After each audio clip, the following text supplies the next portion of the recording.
સર્વે પવિત્ર આત્માઓને પ્રણામ।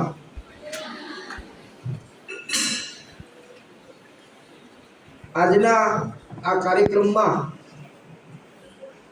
આપણા પટેલ કેળવણી મંડળના મોભી પ્રમુખ શ્રી માનનીય સીએ સવજીભાઈ મેનપરા સાહેબ, જોઈન્ટ મેનેજિંગ ટ્રસ્ટી અને સતત આપણને માર્ગદર્શન કરતા એવા રતિભાઈ મારડિયા સાહેબ, આપણી કોલેજના ઇન્ચાર્જ અને આપણા જ પરિવારના એક સભ્ય એવા માનનીય ભુવા સાહેબ, આપણા આખા સમગ્ર કેમ્પસને જુદી જુદી પ્રવૃત્તિઓના સંદર્ભમાં જેનું મેનેજમેન્ટ કરે છે એવા ડાયરેક્ટર શ્રી જઢાણિયા સાહેબ,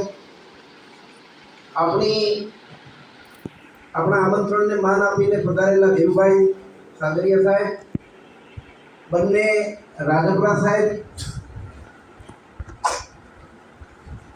વાછાણી સાહેબ અને સમગ્ર સ્ટાફ, પરિવાર, વાલી, વિદ્યાર્થીઓ। આમ તો આ વિષય બહુ નવો નથી।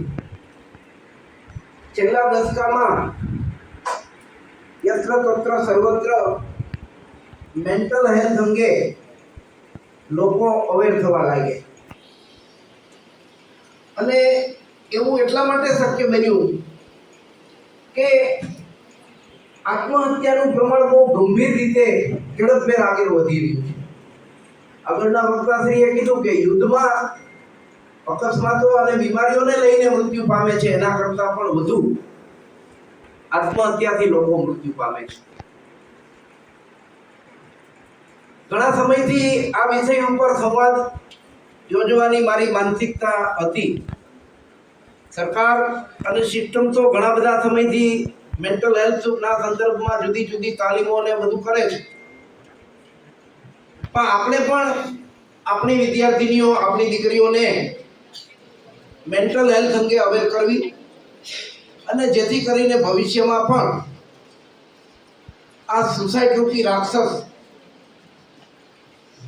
આપણા સુધી ન પહોંચે એના માટે પ્રયત્ન કરવા।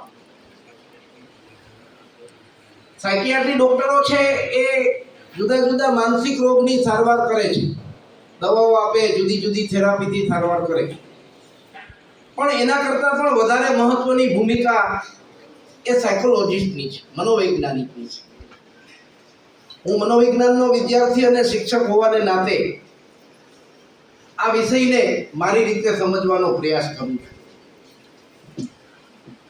મનોવૈજ્ઞાનિકોએ એવું કીધું કે મનુષ્ય છે એ સામાજિક પ્રાણી છે, મેન ઇઝ સોશિયલ એનિમલ। પણ મનુષ્ય જીવનનો ઇતિહાસ જોવા જઈએ, મનુષ્ય આ પૃથ્વી પર અવતર્યો અને જીવન જીવવા લાગ્યો ત્યારનું જો એનો ભૂતકાળ જોઈએ તો આપણને સમજાય છે કે માણસ મૂળભૂત રીતે પ્રકૃતિ સાથે જોડાયેલો હતો। એના મૂળ છે એ પ્રકૃતિમાં પડેલા છે, એ જંગલમાં રહેતો હતો, પ્રકૃતિ સાથે જ એનું જીવન પસાર કરતો હતો અને પ્રકૃતિની સાથે એ વણાયેલો હતો અને એટલે જ બહુ ઝડપથી મનુષ્ય જીવનનો ઇતિહાસ આટલો બધો ડેવલપ થયો અને આપણે સમૃદ્ધ થયા। પણ આ આધુનિક સમયમાં એ મૂળથી આપણો સંપર્ક તૂટી ગયો, આપણે પ્રકૃતિથી રોજથી રોજ દૂર જતા ગયા અને એને પરિણામે આ બધા પ્રશ્નો ઊભા થયા। ભૂતકાળમાં આવા પ્રશ્નો નહોતા બહુ, મેન્ટલ હેલ્થ વિશે કંઈ બહુ સમાજ ચિંતા નહોતો કરતો, પણ હવેના સમયમાં મહત્વની બની છે એટલા માટે કે માણસ ધીમે ધીમે કોન્ક્રીટના જંગલોમાં રહેવા લાગ્યો, પ્રકૃતિથી એનો નાતો તૂટવા લાગ્યો, લગભગ તૂટી ગયો। ઉગતો સૂરજ કે આથમતો સૂરજ જોવાનો આપણી પાસે સમય નથી રહ્યો, આકાશને નિરખવાનો આપણી પાસે એવો કોઈ સમય નથી રહ્યો, પક્ષીઓનો કલરવ, આ પ્રકૃતિ સાથેનો આપણો નાતો લગભગ ખત્મ થયો અને એને પરિણામે આ બધી વ્યાધિને ઉપાધિઓ વધી। મારે કેવું છે કે ઘણી બધી પરિસ્થિતિ એવી છે કે જે આપણા બહુ સીધા નિયંત્રણમાં નથી.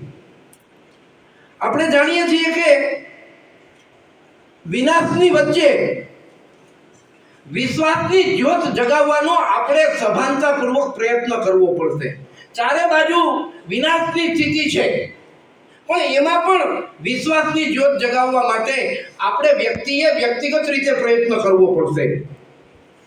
કળણભૂત થતી આ વ્યવસ્થા વચ્ચે સ્નેહની જ્યોત પ્રગટે એવો પ્રયત્ન આપણે કરવો પડશે. વ્યવસ્થા તો તૂટી રહી છે ને તૂટી જવાની છે, પણ એમાં સ્નેહના તાતણે બંધાઈ રહેવું એ બહુ અનિવાર્ય બન્યું છે. પદાર્થોના ભંગાર વચ્ચે આપણી આજુબાજુમાં ચારે બાજુ પદાર્થોનો ભંગાર પડ્યો છે, એની વચ્ચે ચૈતન્યનો છોડ ઉગાડવા માટે આપણે પ્રયત્નો કરવા પડશે. ચેતના જગાડવી પડશે, એ છોડને ઉગાડવો પડશે, એને પોષવો પડશે. સભ્યતાના ખંડેરો વચ્ચે જીવન પ્રત્યેની આસ્થાનો છોડ બચી જાય એવા પ્રયત્ન આપણે સૌએ કરવા પડશે. આપણી આસ્થા ડગશે ત્યારે સમજવું કે આ મનુષ્ય જીવનનું અસ્તિત્વ ખોરવાઈ જશે. આ પ્રકૃતિ પ્રત્યેની આસ્થા, આ ઈશ્વરી તત્વ પ્રત્યેની આસ્થા એ આપણી અડગ રહે, એ છોડ જીવતો રહે, એના માટે આપણે પ્રયત્નો કરવા પડશે. મૃત્યુના ઓછાયા નીચે પણ જીવનના પરિશુદ્ધ સૌંદર્યનું પ્રાગટ્ય થાય એ બહુ જરૂરી છે. મૃત્યુ એ પણ વાસ્તવિકતા છે, એનાથી કોઈ બચી શકવાનું નથી. એનો ઓછાયો સતત આપણા પર મંડાતો રહેવાનો. ક્યારે મૃત્યુ આવશે એનું નક્કી નથી. સવારે ઉઠીને અહીંયા પહોંચું ત્યારે હાચો, બાકી સવારે મને કોઈ જગાડે કે પપ્પા જાગો, ઉઠો, શક્ય છે કે ઉઠી ગયો હોય એવું બને. એટલે મૃત્યુનો ઓછાયાની વચ્ચે આપણે પરિશુદ્ધ સૌંદર્ય પ્રગટતું રહે એવા પ્રયત્ન કરવા પડશે. એવી પ્રતીતિ થાય, સ્નેહની પ્રતીતિ થાય, જીવનનું સૌંદર્ય પ્રગટે. જીવન અતિ મૂલ્યવાન છે. આ સભાનતા કેળવાય એવો મારો પોતાનો વ્યક્તિગત રીતે હંમેશા પ્રયત્ન રહ્યો છે કે પરિસ્થિતિ તો આ છે, આપણે કોકરી જંગલમાં જ જીવવાનું છે. પદાર્થોનો ભંગાર આપણી બાજુ પડેલો છે, આજુબાજુ સંબંધો ધીમે ધીમે ક્યાંક ને ક્યાંક કોઈને કોઈ રીતે નબળા પડી રહ્યા છે. મનુષ્ય સામાજિક પ્રાણી હોવા છતાં પણ એ સમાજથી દૂર જતો જાય છે. એ સમૂહમાં પણ એકલતાનો અનુભવ કરે છે અને એને પરિણામે આ મેન્ટલ હેલ્થની સમસ્યા વધુ વિકરાળ બનતી જાય છે. ડોક્ટરે તો એની મેડિકલ ભાષામાં એની ટર્મિનોલોજીમાં વાત કરવાનો પ્રયાસ કર્યો, પણ હું એને આ વસ્તુને જે સમજું છું એ જરા જુદી રીતે સમજું છું. એક નાનકડી સ્ટોરી કહીને મારી વાત આગળ વધારીશ કે એક સેમ્યુઅલ નામનો પ્રેમાળ પિતા પોતાના બાળકને રોજ સ્કૂલે છોડવા જાય રોજ, અને સ્કૂલે છોડી દે ત્યારે એને હક કરીને એવું સમજાવે કે બેટા હું તારો બાપ તારી સાથે છું, તું મૂંઝાતો નથી.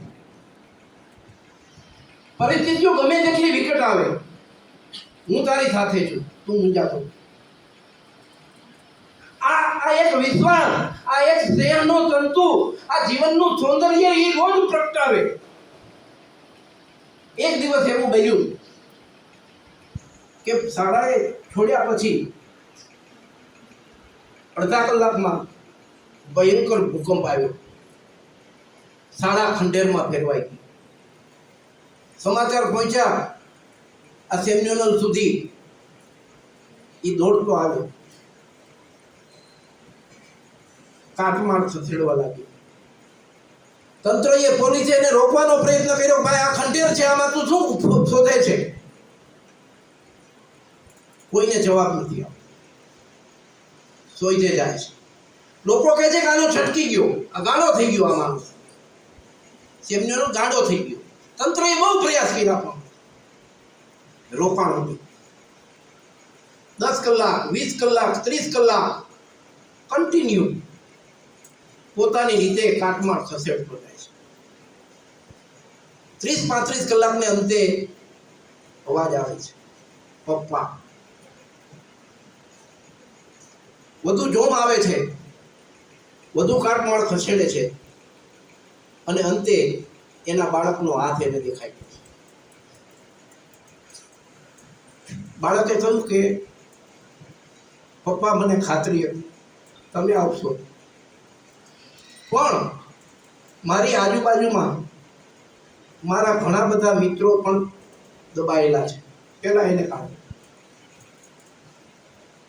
અને અંતે જેમ્યુનલ આ 5-7-10 બાળકોનો જીવ બચાવવામાં સફળ થાય છે.